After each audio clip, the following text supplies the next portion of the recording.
Buenas tardes, desde Cuaderno de Maestra estamos de nuevo con ustedes hoy 20 de abril, miércoles. Esperamos que hayan pasado ustedes unos buenos días de Pascua.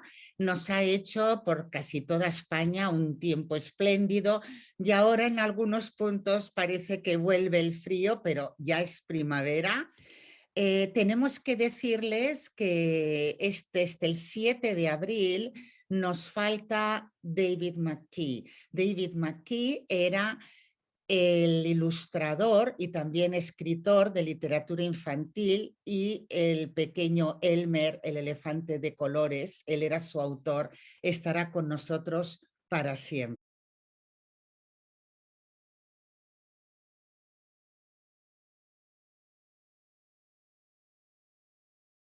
Seguimos consternadas por los efectos de las guerras. En estos momentos la tragedia se desarrolla en nuestro propio continente. En Ucrania, que está a unos 3.600 kilómetros, un poco menos de 40 horas de coche. Así que, por desgracia, la tenemos muy cerca. Durante todo el mes de marzo han llegado hasta nuestras fronteras familias de refugiados, como no con niños. La mayoría se trata de mujeres jóvenes con niños pequeños que huyen de la guerra.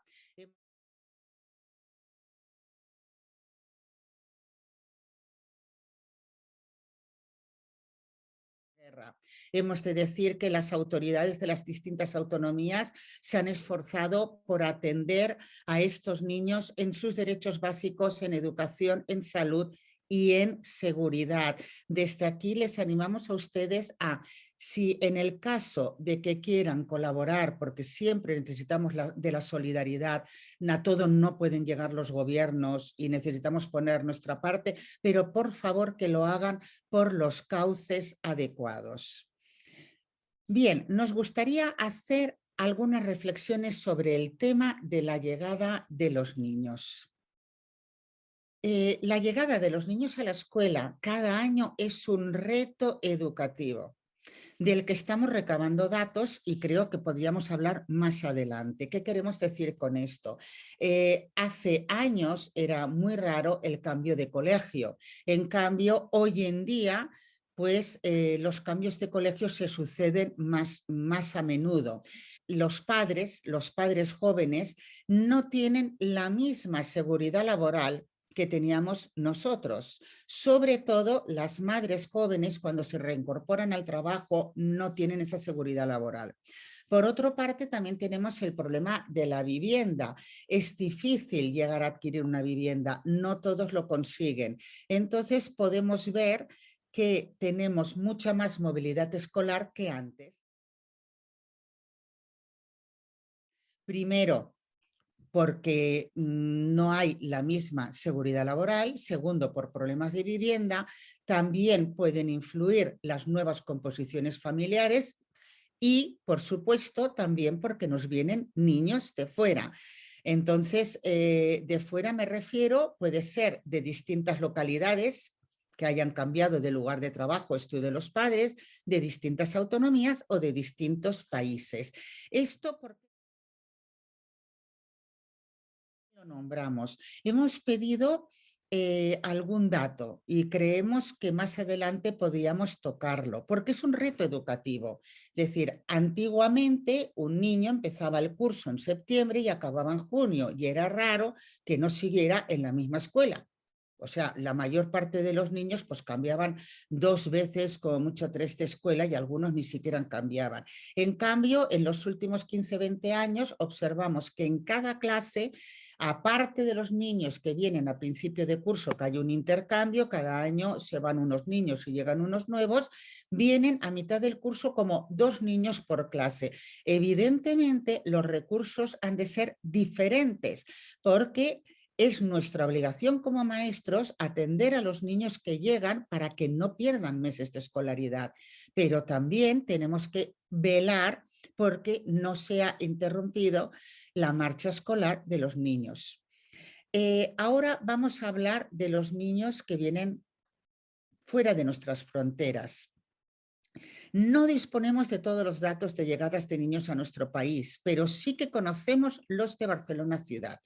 No disponemos de los datos porque se suelen dar más tarde. Nosotros vamos a hablar ahora de los datos de marzo. Disponemos de los de Barcelona Ciudad gracias a una reunión del Consejo Educativo Municipal de Barcelona al que fui invitada y asistí.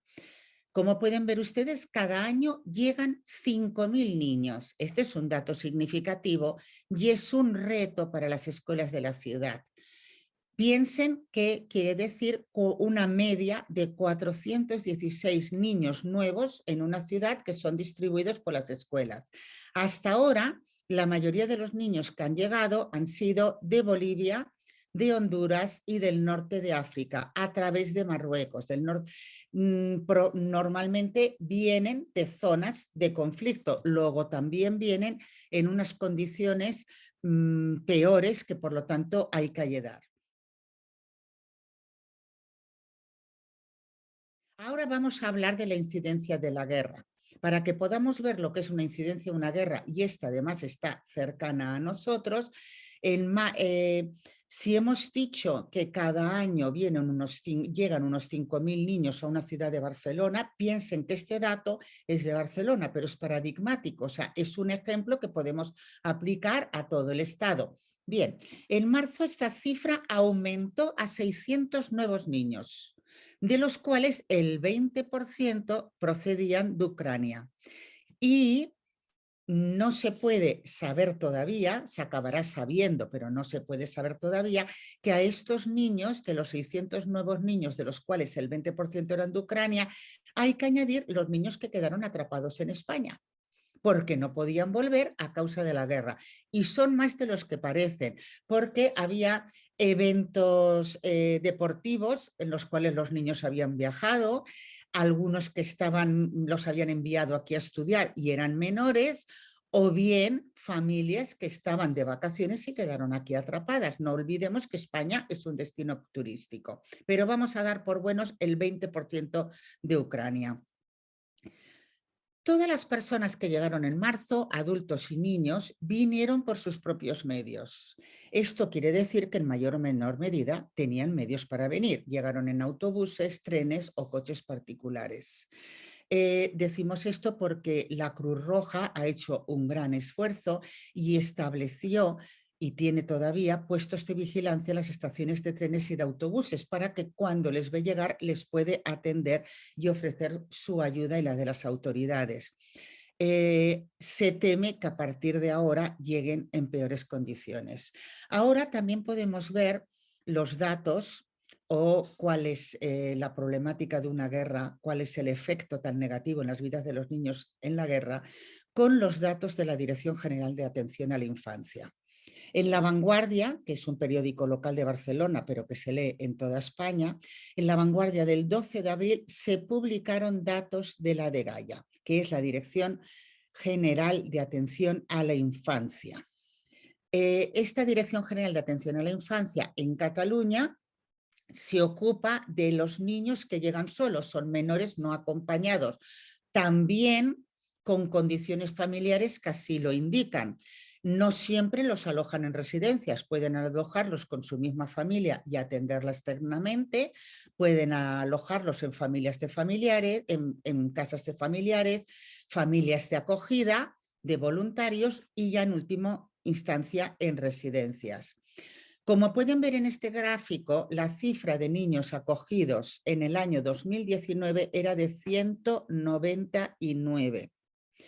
Vamos a tomar esta cifra como referencia. Quiere decir que los niños, habitualmente la media de niños que tiene que atender la Dirección General de Atención a la Infancia en Cataluña son 199. Esto siempre ha ocurrido. En España ha habido hospicios, orfanatos y ha habido niños a los cuales tiene que atender. Bien, la cifra de 199 la daríamos por más habitual, pero quedó cortada durante la pandemia. En el 2020 solo recibió 59 niños y en el 2021 recibió 60. ¿Qué pasa? ¿Que no había niños que lo necesitaran? Sí, pero se paralizó todo por la pandemia. Luego hay niños que ya estaban en España que requieren nuestra atención y por motivos ajenos a nuestra voluntad en algunos casos no se ha podido atender. Vamos ahora al efecto de la guerra. En el mes de marzo, el pasado marzo, que estamos en abril, se ha registrado la cifra más elevada de nuevos casos de menores migrantes atendidos por la Dirección General de Atención a la Infancia. Hablamos de niños migrantes.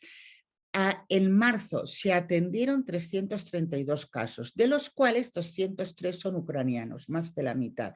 Es decir, vemos que de los niños que llegaron a Barcelona, que son los datos que tenemos, el 20% eran menores ucranianos, pero de los que necesitaron atención por la Dirección General de la Infancia eran más de la mitad. Estos, señoras y señores, queridos maestros, queridas familias, son los daños de una guerra.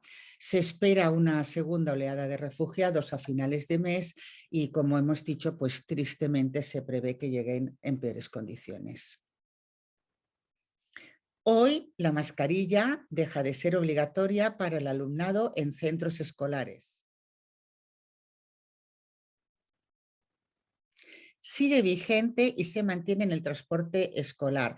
La resolución no especifica qué pasa con los maestros, con el resto de personal que trabaja en centros escolares o en actividades escolares, aunque por otra parte la normativa general elimina la obligatoriedad del uso de la mascarilla en entornos laborales.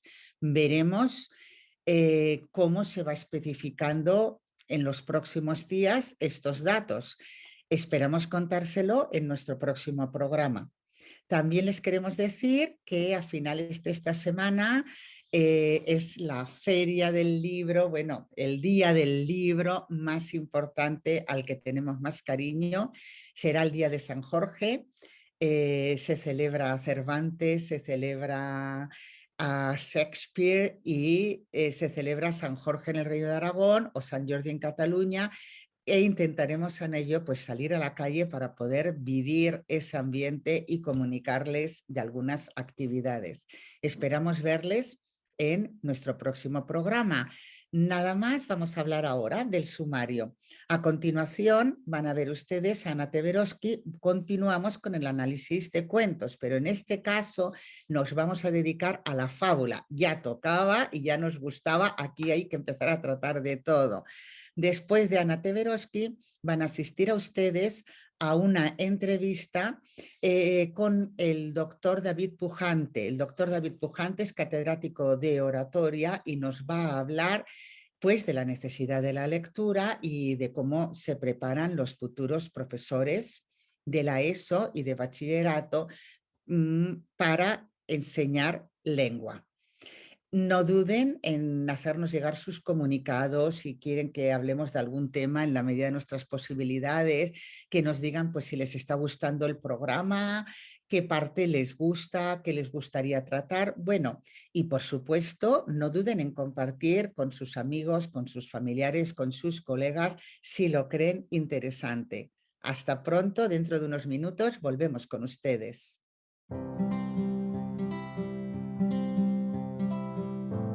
Vamos ahora a hablar de la fábula. La fábula es un género de relato pequeño, moralizante, que pone los animales en escena.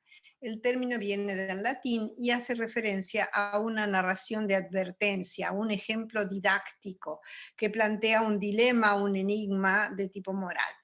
Los estudios indican que sus comienzos fueron hace mucho tiempo en Sumeria y Mesopotamia, hace muchos siglos antes de nuestra era.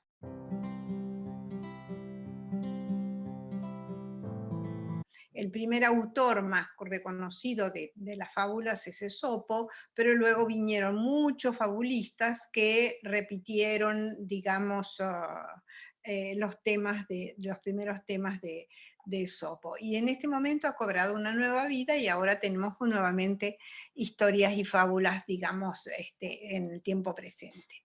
Hay muchas fábulas conocidas, una de ellas es la que presentamos aquí, que es La cigarra y la hormiga. Es atribuida a Esopo y después fue adaptada por La Fontaine y por muchos más. La cigarra y la hormiga es presentada en el segundo de primaria y queremos agradecer a Arantxa Fernández de Viana, que fue la maestra con la que trabajamos en este tipo, digamos, de texto.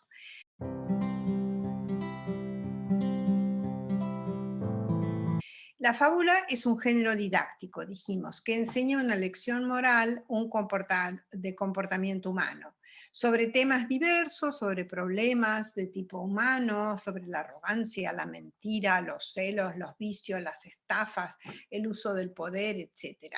Frecuentemente hay una contraposición de dos personajes que están situados en posiciones de desigualdad. Actualmente se usan mensajes de tipo político, de tipo moral, de tipo cívico, y se ha actualizado, digamos, la fábula. La fábula tiene una relación con los cuentos de hadas y con las narraciones en general. ¿Por qué ponemos la fábula en este momento en Cuadernos de Maestra? Porque sirve para enseñar a interpretar cuando se lee, a interpretar leyendo. El lector necesita interpretar el mensaje porque si no, no ha entendido el texto. El texto es muy cortito y puede interpretarlo.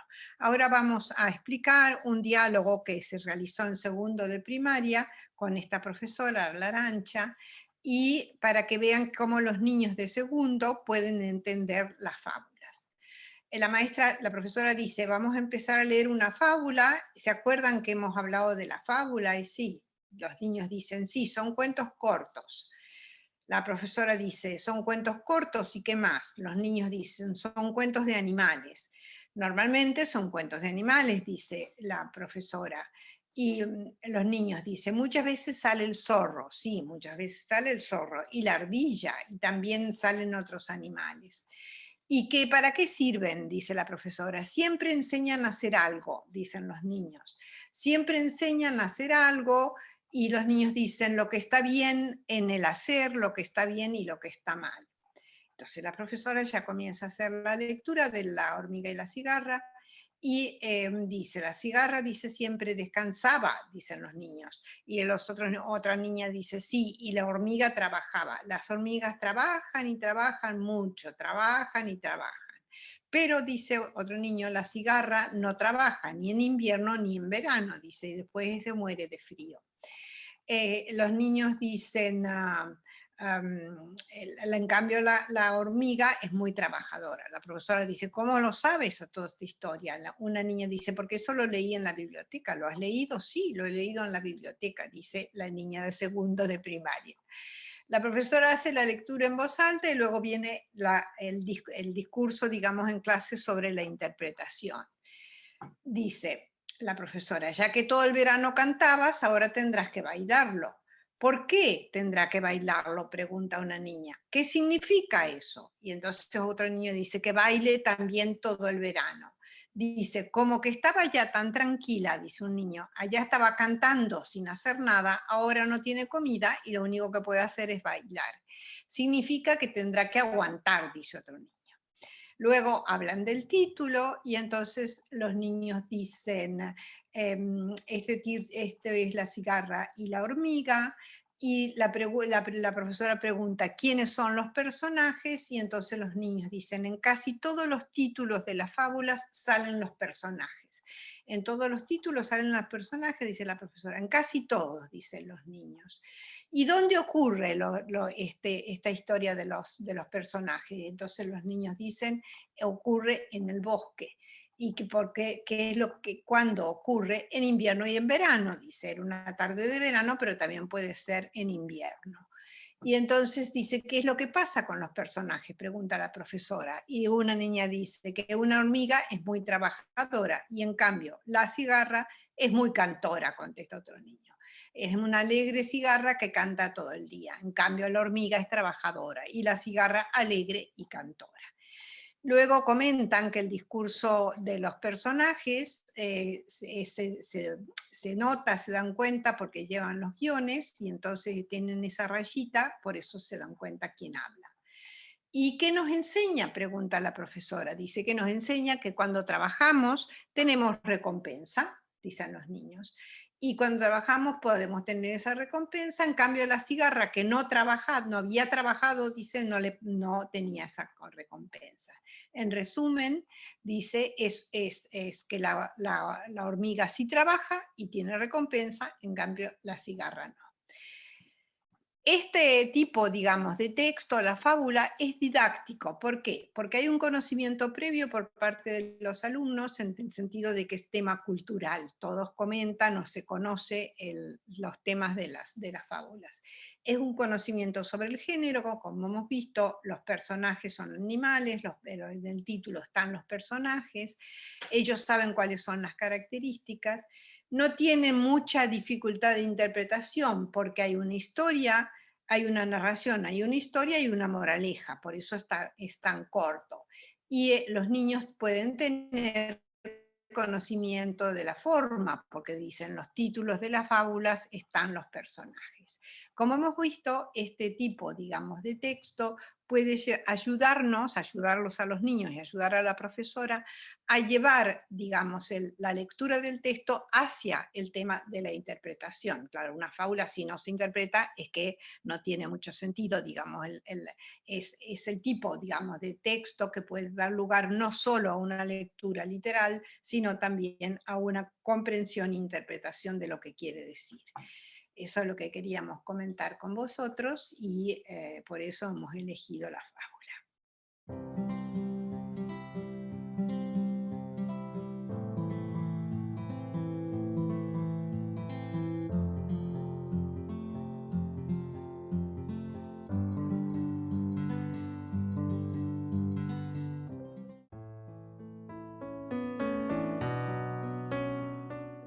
En un artículo reciente de El País Educación, un periodista que suele hacer, digamos, nota de prensa de educación, comentaba que a los jóvenes hoy en día no les gustan los libros, no les gusta leer, que rechazan la lectura y los institutos parece como que estuvieran contribuyendo a esta no lectura por parte de los alumnos porque los alumnos sostienen que no les interesa la literatura que le dan en la escuela. Pero hice una pequeña entrevista con niños así de adolescentes y sí que dijeron que no entendían muy bien para qué leer esta literatura, digamos, histórica o literatura, digamos, clásica. ¿Tú qué piensas de esto, David? Bueno, mira, esto no es nuevo. Yo recuerdo cuando yo empecé a dar clase en un instituto con 24 años. Y el problema que allí se planteaba, había un catedrático ya que estaba a punto de jubilarse, naturalmente, como comprenderás, la brecha generacional era evidente. Entonces, bueno, pues la gente joven que estábamos allí veíamos que a la hora de hacer que leyeran, no podías hacer que leyeran estos chicos un clásico, ni siquiera el Lazarillo de Tormes, porque los mayores decían, pero Lazarillo de Tormes es muy poquito, se lee muy rápido y en pocas páginas. No, no, si el problema no es ese. El problema es que una lengua de tantos siglos atrás, a unos chicos no acostumbrados a leer, pues si tú los obligas a leer eso, pues a la tercera página que no se han enterado de nada, pues lo van a dejar. Entonces, ya entonces, estamos hablando de hace mucho tiempo ya entonces teníamos este problema.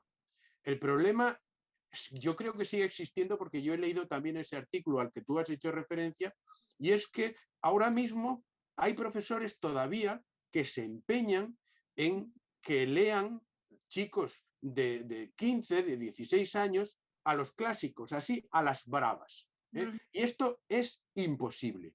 Yo te puedo decir mi experiencia. Yo he tenido muy buena experiencia con mis alumnos que todavía me recuperan, con esto de las redes sociales actuales, me recuperan y me dicen, ay, me acuerdo cuando nos leías esto y nos leías lo otro y tal y cual, ay, si fueras profesor de mi hijo, que yo le digo, no, olvídate que tu hijo ya no tiene nada que ver contigo ni conmigo. Pero en mi momento, cuando yo les daba clase a estos chicos, lo que hacía era, por una parte, ponerles lecturas fáciles y asequibles que a ellos les pudieran gustar. Por ejemplo, en aquella época, pues Stevenson, novelas de aventuras, que a ellos les pudieran gustar. Hoy a lo mejor hablaríamos pues estos libros ahora mismo, antes eran de aventuras, en aquella época no había nada de literatura fantástica en España. En España ha habido una carencia absoluta de literatura fantástica, pero ahora es el boom, ahora es todo lo contrario, ¿no? Pues Harry Potter y compañía. Bueno, a mí en fin, no se me han caído los anillos por poner este tipo de lecturas para ellos en soledad. Claro. ¿Cómo les daba yo a los clásicos? Yo los leía en clase. Yo leía fragmentos de los clásicos en clase y se los desmenuzaba. Y fijaos en esto, y fijaos esto qué bonito, y fijaos lo otro qué hermosura y qué bien escrito, y fijaos lo que dice aquí el escritor. Entonces,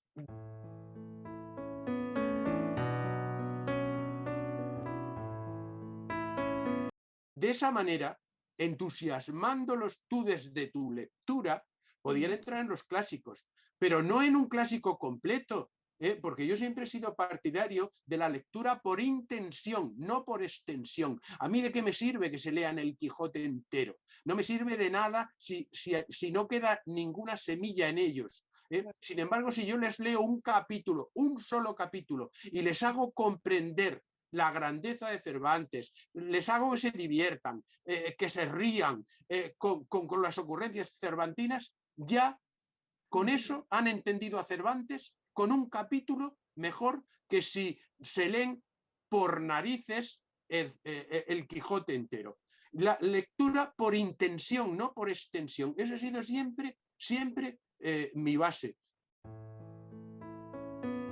Y la verdad, yo creo haber tenido bastante éxito, al 100% no, porque nunca puedes conseguir de todos los alumnos que se conviertan en lectores, pero con el paso del tiempo, ya te digo, han vuelto a mí y me han dicho, pues, aquellas clases, incluso gente que eran de ciencias puras, como ellos decían, ya, pero te veíamos tan entusiasmado, que ese es otro elemento importante en el profesor, el entusiasmo, y creo que es básico, porque es la manera de que tú hagas que un chico o una chica entren en tu mundo, en el entusiasmo de tu mundo.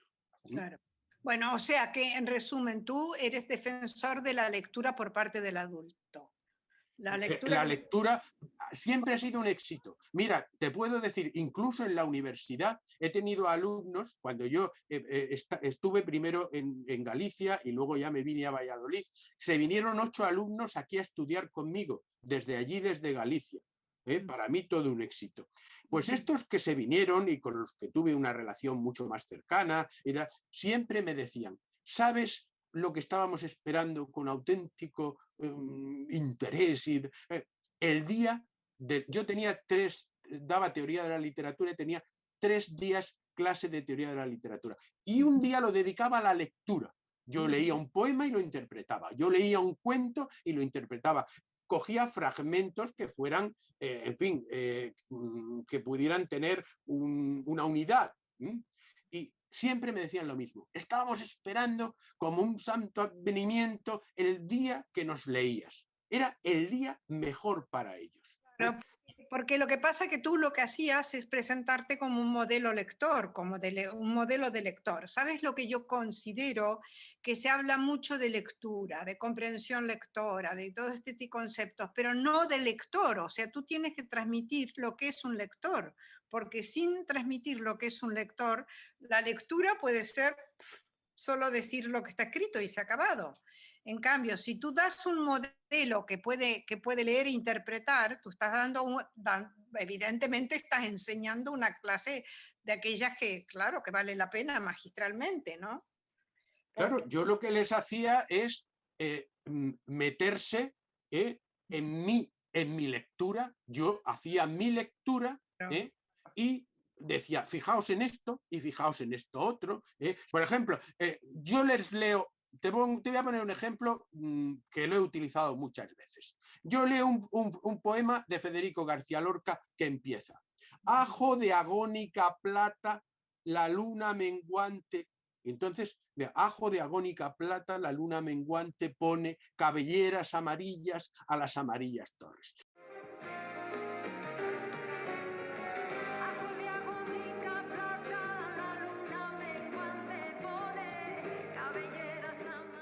Y entonces yo empiezo.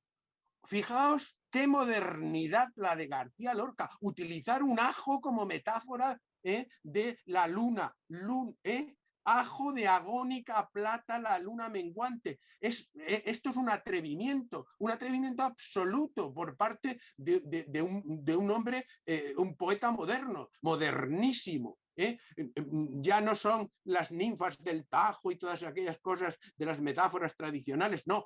Un ajo vale como metáfora maravillosa y es ajo de agónica plata. Date cuenta del color del ajo, como una plata, cómo está un ser agónico amarillento, pálido. Entonces empiezas a explicar todo eso y ellos, de pronto eso que no era nada y que no significaba nada, empieza a tener significado y empieza a aumentar el sentido de todo eso. Ostras, es verdad, así es como yo les leo. Claro.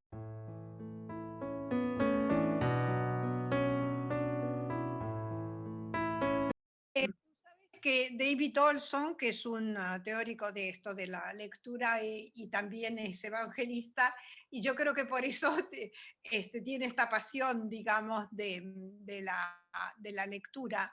Tiene una anécdota que cuenta un personaje de la Biblia, un etíope eunuco, que decía que estaba leyendo al profeta Isaías y le pregunta, ¿entiendes lo que le estás leyendo? Y le contestó, ¿cómo puedo entenderlo a menos que alguien me lo explique? Es exactamente lo que tú estás diciendo. ¿Cómo puedo entenderlo si no me lo explican? O sea, que no es evidente lo que tú leyendo lo puedas interpretar y entender. Pero claro, cuando tú estás eso un día y otro día y otro día, esa persona acaba adquiriendo la capacidad también para entrar. ¿Cómo? Pues eso, imitativamente, viéndote cómo lo haces tú.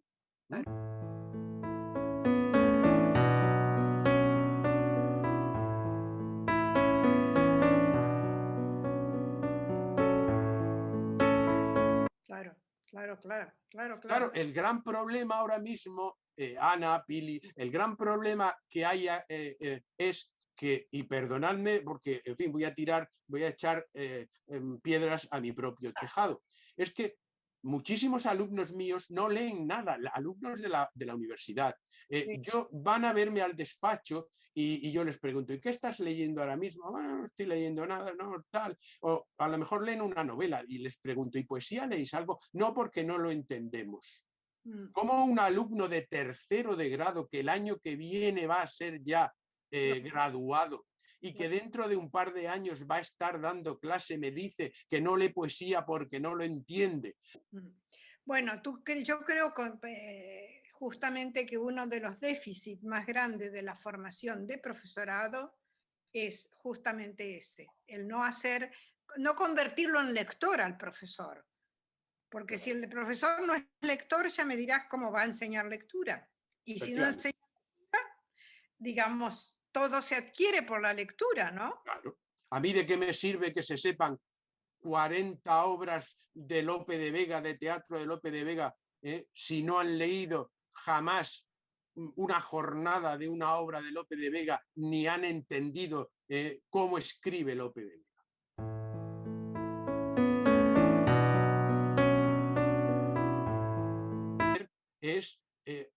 Yo creo que hay varias cosas básicas que fallan ahora mismo.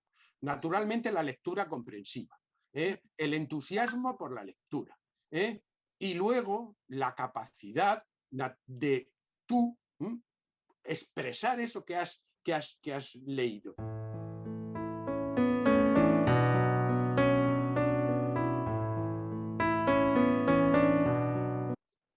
Es otro gran problema, lo oral. Te quiero aprovechar y decir, tú sabes, justamente hablando de David Olson, él hizo una investigación con niños pequeños, 7 años, 6 años. Entonces le planteaba una situación donde había dos personajes, Lucy y su amigo. Y entonces Lucy decía algo al amigo Y entonces la pregunta era, ¿qué le dijo Lucy a su amigo? Le pedía una repetición literal. Y luego la otra pregunta es, ¿qué le quiso decir? O sea, ¿cuál es la interpretación? ¿Qué dijo que quiso decir?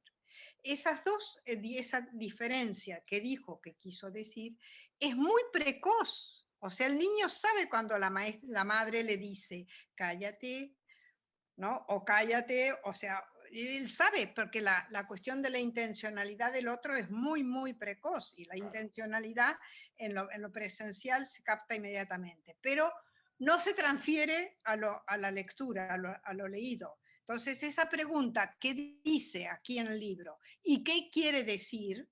Las dos cosas me parece sumamente importante desde el punto de vista psicológico. ¿A ti qué te parece? No, pero fíjate que por lo que tú dices, los niños van perdiendo con el paso del tiempo. Sí. Incluso hay niños muy lectores que cuando llegan al instituto pierden el interés por la lectura. Es decir, que en principio eran lectores, Sí. y luego van perdiendo el interés.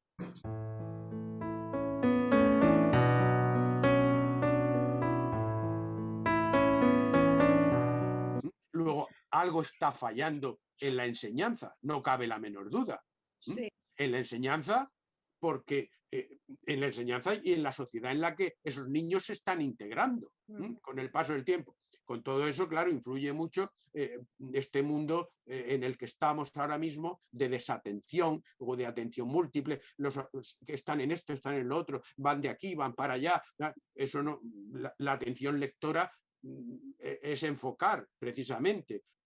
Emilio Lledó no hace mucho le oía que decía, por ejemplo, mi profesor de enseñanza primaria nos leía un fragmento del Quijote y luego nos decía, abrid los cuadernos y pensad y escribid sobre lo que acabamos de leer. Claro, claro. Y ese fue el principio, decía, de su pasión por la filosofía. Bueno, volviendo otra vez a la cuestión del lector, claro, el escrito, en la escritura, queda el texto, el autor desaparece, queda solo en la época, puede desaparecer, el contexto puede desaparecer, queda solo el texto.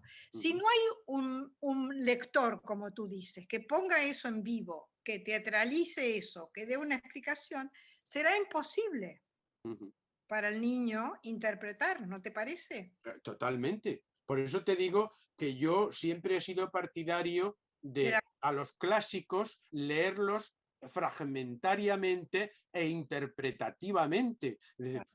Hombre, yo también he utilizado mis martingalas. Yo recuerdo haberles dicho a mis alumnos de bachillerato, el Quijote ni se os ocurra leerlo, porque no tenéis edad para ello. Claro, entonces fue perfecto, porque siempre a final de la clase me llegaba alguno y decía, pues lo estoy leyendo y me está gustando mucho. Digo, ¿por dónde vas? Por la Pastora Marcela. Uy, ya de ahí no vas a pasar. Y luego volvía una semana después y me decía, pues he pasado de la Pastora Marcela y llevo 20 capítulos más. Bueno, esos son técnicas Sí, para, en fin, para acicatear a los adolescentes. Eso es una cosa que yo no la he aprendido por pedagogía. Ha sido una cuestión que a mí me ha salido naturalmente. Bueno, un poquito para volver un poco a la tradición, digamos, más religiosa. Tú sabes esa cuestión que yo te puse aquí de la lectura de la Biblia, que puede ser una lectura buscando el significado literal, que puede ser una lectura buscando una insinuación, puede buscar una metáfora o puede buscar, digamos, un significado oculto. Digamos, hay grados o niveles de interpretación. ¿Cómo lo ves? ¿Lo puedes llevar a la clase? ¿Se podría llevar eso a la clase? Yo vuelvo a mi tradición de siempre. Yo recuerdo haber ido a la escuela dominical, y entonces se leía un fragmento de la Biblia, se interpretaba y entonces se discutía y se decía, sí, pero esto... ¿Y cuántas veces no hemos discutido si Adán y Eva era un mito, o Adán y Eva había que creérselo a pie juntillas. ¿Cuántas veces eso, no? Y cómo ha habido partidarios de la Biblia, el principio de la hermenéutica, partidarios de la Biblia como una gran alegoría, o partidarios de la Biblia como una historia real. Claro. Este es el principio de la... por algo Schleiermacher es uno de los grandes iniciadores de la hermenéutica moderna, y era un pastor de una iglesia luterana, lógicamente.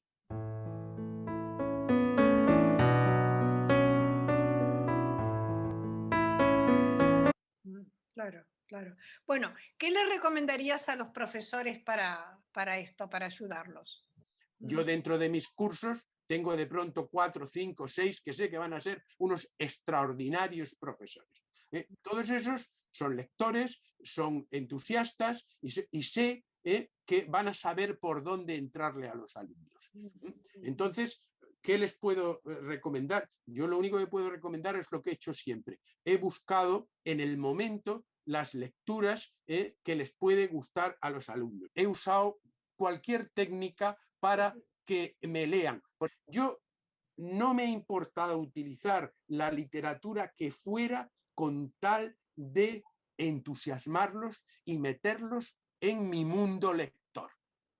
Es que también cada persona tiene su lectura, es decir, te tienes que poner de tú a tú con el alumno, tienes que ver qué le interesa al alumno, insisto, no qué te interesa a ti, sino qué le interesa al alumno.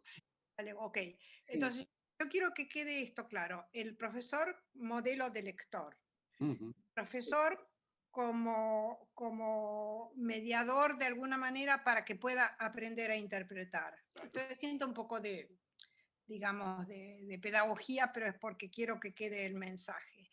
El profesor como aquel que puede repetir para que el alumno entienda lo que quiere decir el texto. Luego, el alumno que tiene que repetir e interpretar ese texto, ¿no es cierto? Sí. Escribir, has dicho. Volver y siéntate y escribe un resumen, escribe un comentario, escribe lo que has interpretado, escribe lo que recuerdas, escribe lo que se te ocurre ¿no? Explicar las metáforas, las palabras, los significados de todo aquello que has leído. O sea, y sobre todo es una actividad compleja. ¿Te Muy resulta, compleja. David?